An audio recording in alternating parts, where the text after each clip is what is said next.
नमस्कार दोस्तों, आपका स्वागत है एग्जाम टू करियर चैनल पर। आज हम स्टेप बाय स्टेप समझेंगे कि कैसे आसानी से अपना इनकम टैक्स रिटर्न यानी आईटीआर फाइल किया जाता है। Step 1, portal login. सबसे पहले आपको incometax.gov.in पोर्टल पर जाना है। यहाँ पर लॉगिन करने के लिए अपना पैन नंबर, पासवर्ड और कैप्चा डालें। अगर आप पहली बार पोर्टल इस्तेमाल कर रहे हैं तो पहले रजिस्टर करना होगा। Step 2, file return section. Login होने के बाद ई फाइल मेन्यू पर जाएं और income tax return file income tax return चुनें। Step 3, assessment year and mode. अब आपको असेसमेंट ईयर चुनना है। उदाहरण के लिए, अगर आपका फाइनेंशियल ईयर 2024-25 है तो उसका असेसमेंट ईयर 2025-26 होगा। फाइलिंग मोड के लिए ऑनलाइन ऑप्शन चुनना सबसे आसान रहेगा। Step 4, select ITR form. यहां आपको सही आईटीआर फॉर्म चुनना होगा। आईटीआर 1 केवल सैलरी और एक हाउस प्रॉपर्टी वालों के लिए है। आईटीआर 2 उन लोगों के लिए है जिनके पास कैपिटल गेन्स या एक से ज्यादा प्रॉपर्टीज हैं। आईटीआर 3 बिजनेस या प्रोफेशन वाले टैक्स पेयर्स के लिए है और आईटीआर 4 प्रिजम्पटिव इनकम वालों के लिए है। Step 5, pre filled data. Portal आपके पैन और फॉर्म 26AS से बहुत सारा डेटा ऑटो फिल कर देता है। इसमें सैलरी इनकम, टीडीएस डिटेल्स और टैक्स पेमेंट शामिल होते हैं। आपको बस इन्हें क्रॉस चेक करके कंफर्म करना है। Step 6, income details. अब आप अपनी इनकम डिटेल्स भरें। इसमें सैलरी इनकम, हाउस प्रॉपर्टी से रेंट या लोन इंटरेस्ट, अदर इनकम जैसे बैंक इंटरेस्ट, एफडी, डिविडेंड और कैपिटल गेन्स जैसे शेयर्स या प्रॉपर्टी सेल की जानकारी भरनी होगी।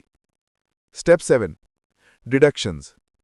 इसके बाद आप अपनी टैक्स सेविंग डिडक्शंस क्लेम कर सकते हैं, जैसे 80C में LIC, PPF, ELSS, EPF, 80D में हेल्थ इंश्योरेंस, 80TTA और 80TTB में सेविंग्स और एफडी इंटरेस्ट, 80G में डोनेशंस और 80E में एजुकेशन लोन का interest. Step 8, tax calculation. Portal automatically आपकी इनकम से डिडक्शंस घटाकर टैक्सेबल इनकम निकाल देगा।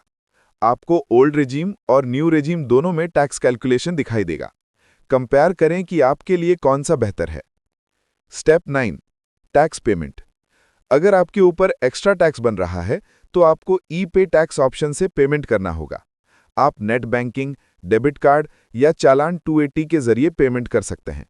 पेमेंट के बाद रिसिप्ट नंबर सेव कर लें। Step 10, preview and submit.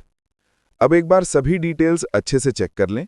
अगर सब कुछ सही है तो सबमिट बटन पर क्लिक करें। स्टेप 11, ई वेरिफिकेशन। आपका रिटर्न तभी वैलिड होगा जब आप उसे वेरीफाई करेंगे। इसके लिए आधार ओटीपी, नेट बैंकिंग, एटीएम या साइंड आईटीआर वी फॉर्म को बैंगलोर भेजने का ऑप्शन है। आधार ओटीपी सबसे आसान और फास्ट तरीका है। Step 12, acknowledgement. वेरिफिकेशन के बाद आपको आईटीआर वी एक्नॉलेजमेंट डाउनलोड करने का ऑप्शन मिलेगा। साथ ही आपको कंफर्मेशन का ईमेल और एसएमएस भी आ जाएगा।